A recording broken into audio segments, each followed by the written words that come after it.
So glad to be with you here today. I'm glad to have my family with us today as well. And I especially say that because I'm opening this sermon with some words from my wife, the Rev Christian Schmidt, who's seated right over there. So these words are from her.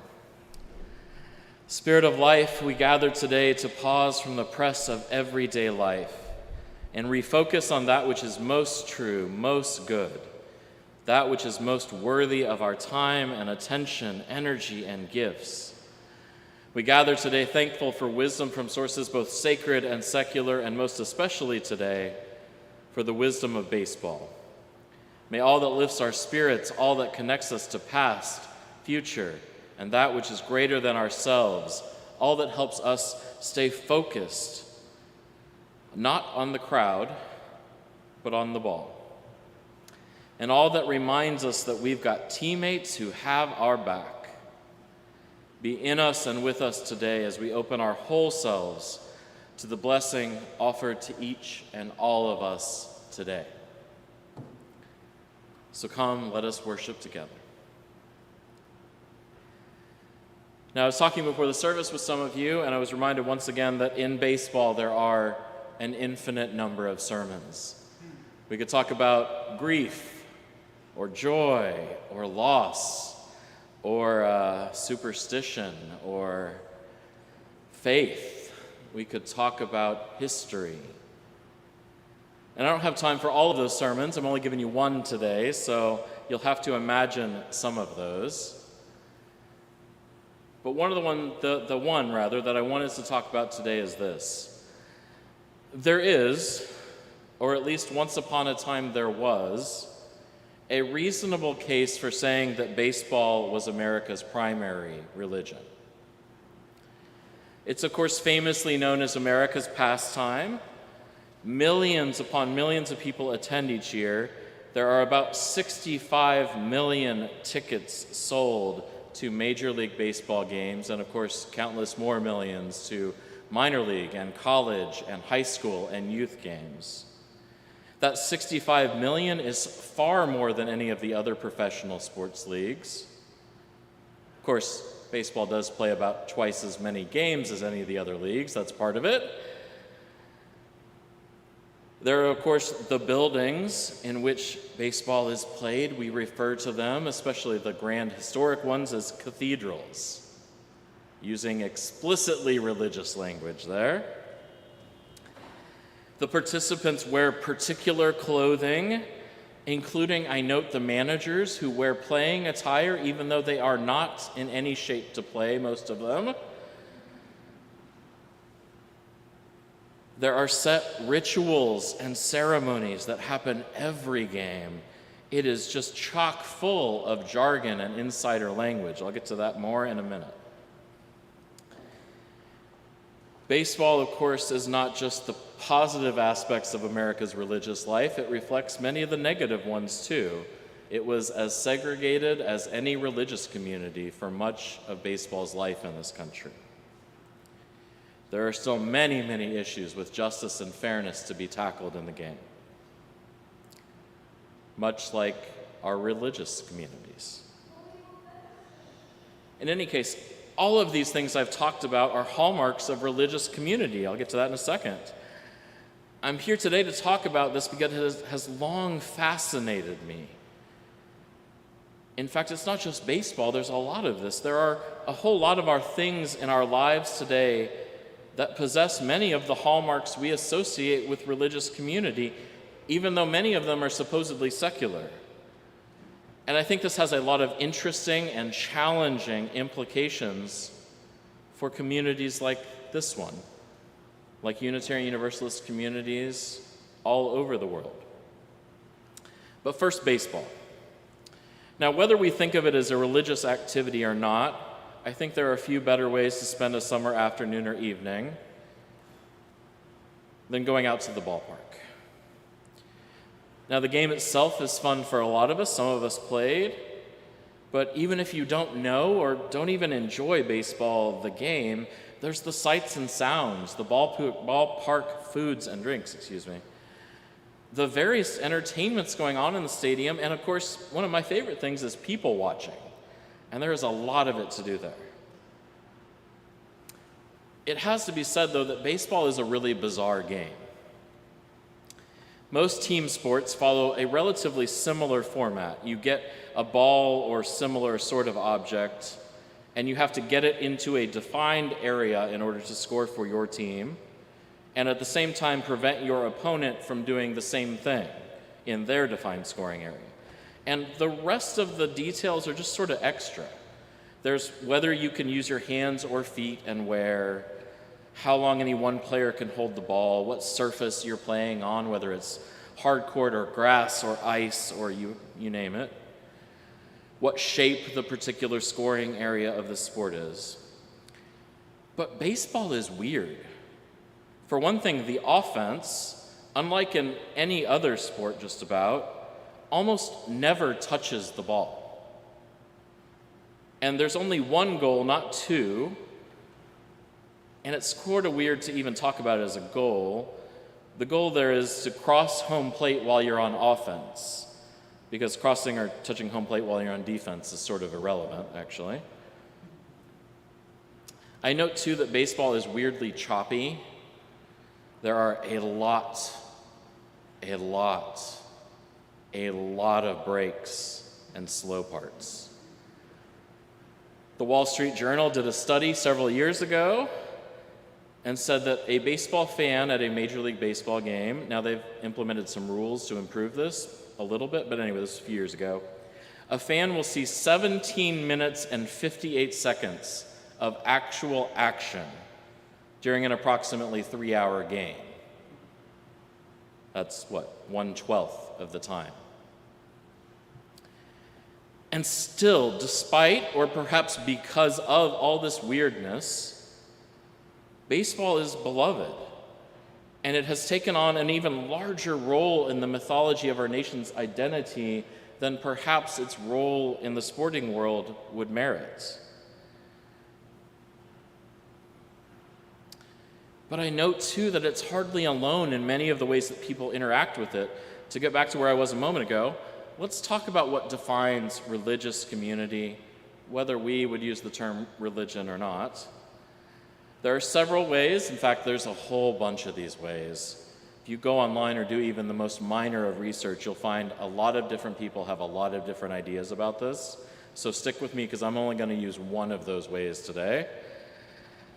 Anyway, there are several ways of doing this. One of them points to things that almost all religious communities share. And I've put this in 5 categories. There's a lot of debate about how many categories too, but I'm going to say 5 today. One of them is shared beliefs. The second one is having foundational stories or mythic founders. The third is a set of shared rituals and symbols and language. Fourth is things like special sites and special clothing, things that are distinctive to the religious community. And the fifth is shared ethics.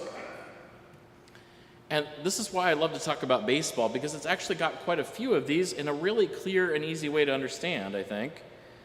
Now, shared beliefs is the first one, and I think I have a set of them.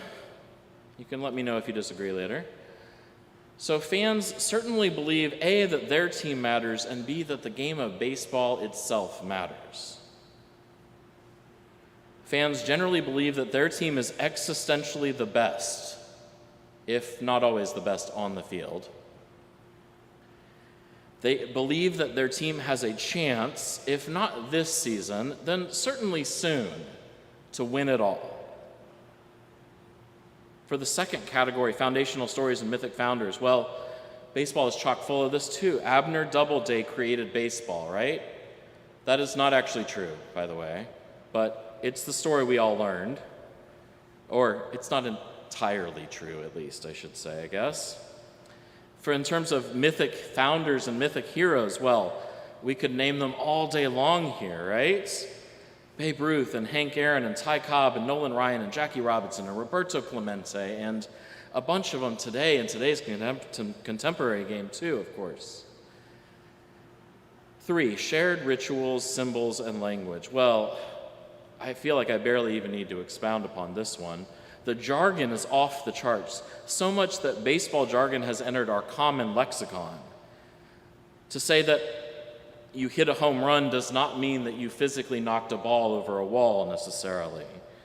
Or to say that someone is out in left field does not refer to their placement upon a physical space. Number 4, special sites and special clothing. Again, I feel like I don't even need to explain this one. We have cathedrals for baseball. We have shared uniforms, literally. Even fans have their own set of clothing that they wear to games, modeled upon that of the religious leaders upon the field. Number 5 is a little bit more abstract, shared ethics. You perhaps have heard about things like sportsmanship, or about the unwritten rules of baseball. And so it's clear to me that even if they're not spelled out specifically, there are a set of expectations for behavior based upon a shared, again, not always explicit, set of understandings. Sounds a lot like a religious community to me. So let's do the same for our own tradition, and then we'll explore some of America's secular religions too.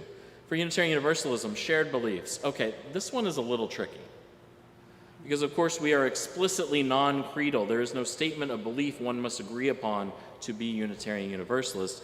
And yet, I've visited now dozens of Unitarian Universalist communities and congregations, and boy, I share a lot of beliefs with these folks. Maybe you do too. Foundational stories and mythic founders. We have some names: Origen and Arius, Servetus and King John Sigismund, and Francis David, Clara Barton and Margaret Fuller, Frances Ellen Watkins Harper, Hosea Ballou, John Murray. Again, we could go on and on about the foundational stories of our faith. For shared rituals, symbols, and language, well, you've been here doing it with me. We light our chalice. We talk about our 7 principles. We sing from a shared set of music. As far as special sites and special clothing, things that are distinctive, I wear this stole to lead services. We take trips to Boston to see some of our historic sites. We have these. And then number 5 is shared ethics, as I said earlier, and I think this is where we really shine as a religious community. We are a people focused on how we live together in this world, on trying to make a world community that can live and grow and support one another. We have spent a lot of time learning to try and fail and try again, and how to stay in community even when we disagree with one another, and how to keep on trying.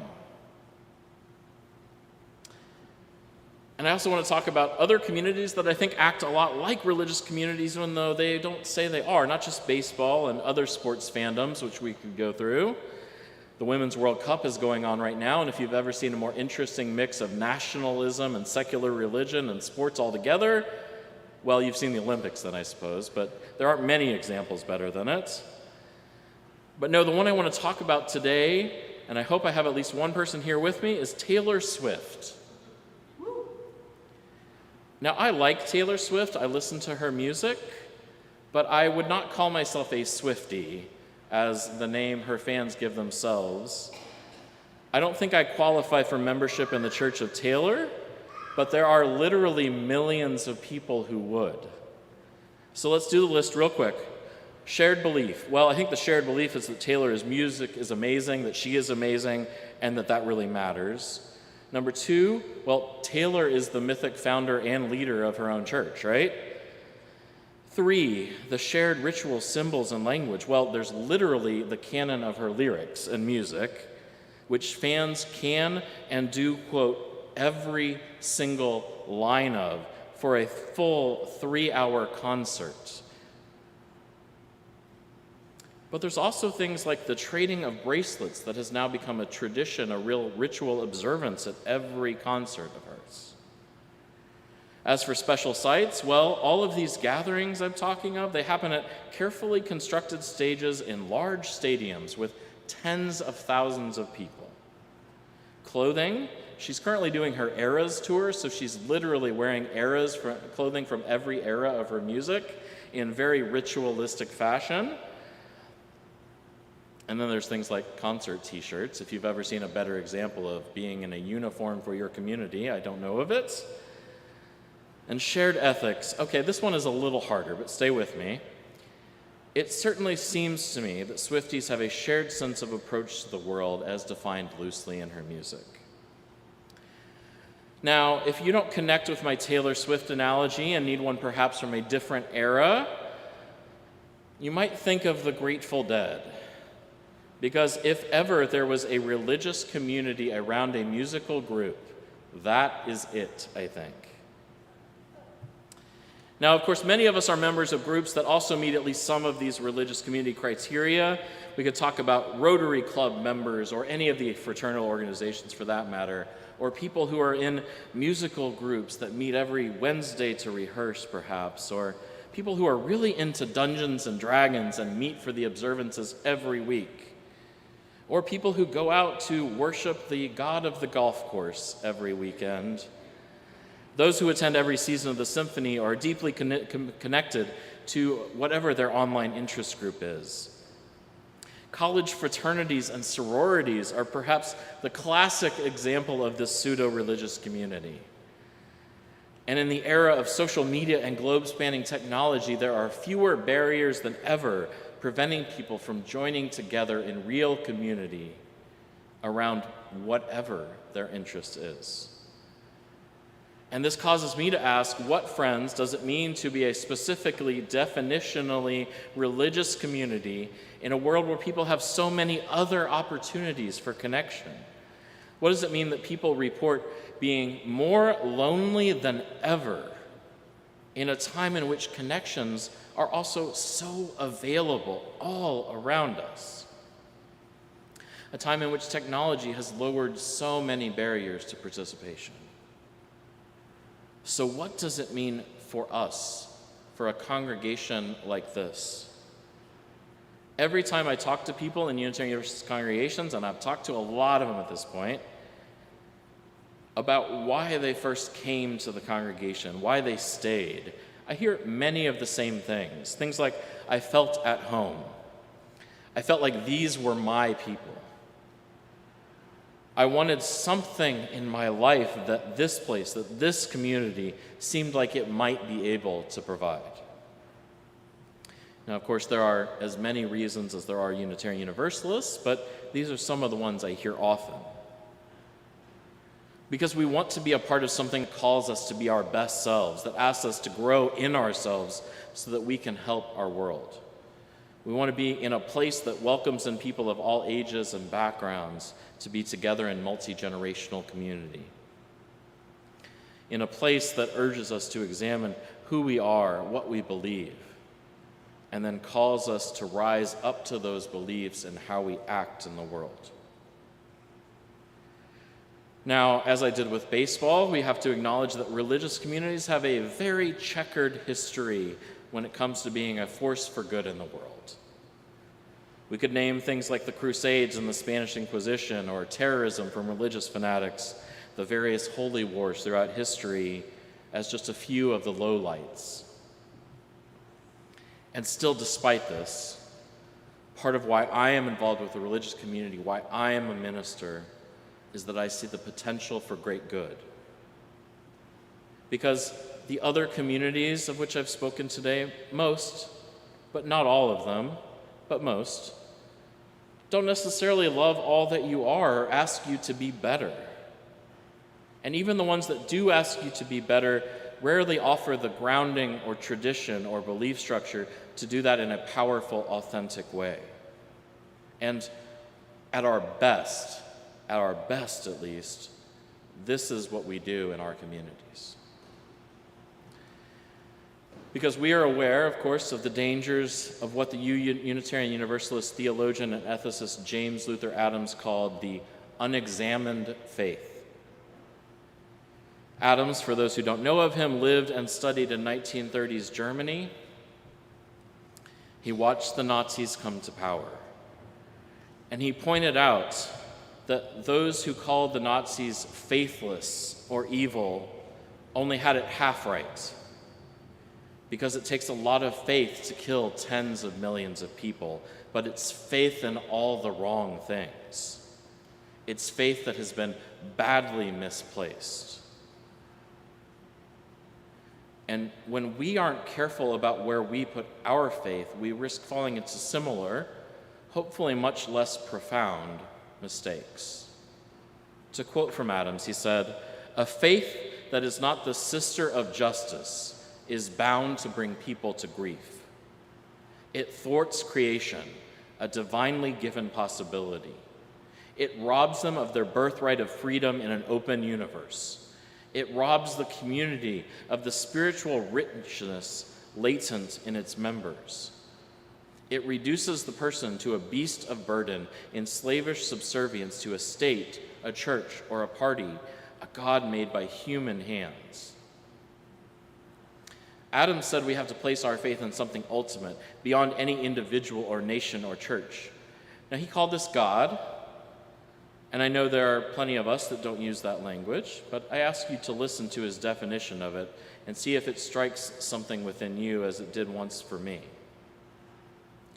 The first time I read it was almost 20 years ago. Adams says that God is that reality which works upon us and through us, and in accord with which we can achieve truth, beauty, or goodness. That reality which works upon us and through us, and in accord with which we can achieve truth, beauty, or goodness. This is what I'd like to try to think that our religious community is aiming for: truth, beauty, or goodness. Baseball achieves that sometimes, certainly the beauty, maybe the truth, once in a while the goodness. I was thinking about what beauty means in our world and in baseball, and I was watching highlights just a couple weeks ago of a rookie for the Cincinnati Reds. Perhaps you've seen him play. His name is Ellie De La Cruz. He's a 6'5", lanky guy, and he hits the snot out of the ball. And then he runs like a wolf. And the particular highlight I saw, he had reached first base, and then he stole second base, and then he stole third base. And noticing that no one was holding him to third base, he decided to go ahead and steal home too, and he did. And I believe that all through our lives, in baseball, in art, in music, we can find these moments of profoundness. But the reason I'm a member of a religious community is that I want people who will help me understand that profoundness, to bring it into my life, and to use it to make our world a better place. I want to thank you once again for inviting me to be a part of that process with you today. Amen. Please rise and body your spirit and join me in singing one of my very favorite